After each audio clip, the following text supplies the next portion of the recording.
যুক্তরাষ্ট্রের new York শহরের অন্যতম ব্যস্ত এবং ঐতিহ্যবাহী পর্যটন কেন্দ্র ম্যানহাটনের টাইমস স্কোয়ারে প্রকাশ্য দিবালোকে গোলাগুলি ও ছুরিকাঘাতের ঘটনা ঘটেছে।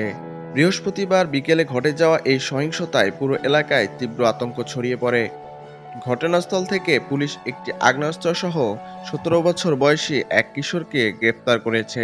চলমান ২০২৬ বিশ্বকাপ ফুটবল এবং নিউ ইয়র্ক নিক্সের বাস্কেটবল চ্যাম্পিয়নশিপ উদযাপনকে কেন্দ্র করে ওই সময় টাইমস স্কোয়ারে সাধারণ মানুষ ও বিদেশি পর্যটকদের উপচে পড়া ভিড় ছিল। ব্যস্ততম এই এলাকায় হঠাৎ গুলির শব্দ শোনা মাত্রই চারদিকে হুড়োহুড়ি পড়ে যায়। প্রাণভয়ে মানুষ দিকবেদিক ছুটতে শুরু করে। মুহূর্তের মধ্যে পুরো এলাকা রণক্ষেত্রে পরিণত হয়।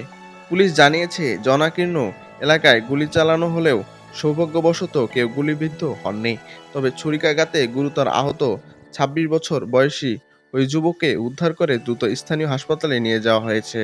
অনাকাঙ্ক্ষিত এই ঘটনার পর টাইমস স্কোয়ার এবং এর আশেপাশের এলাকায় অতিরিক্ত পুলিশ মোতায়েন করা হয়েছে। পর্যটকদের নিরাপত্তা নিশ্চিত করতে ম্যানহাটনের গুরুত্বপূর্ণ পয়েন্টগুলোতে নজরদারি বাড়ানো হয়েছে বলে নিশ্চিত করেছে শহর প্রশাসন।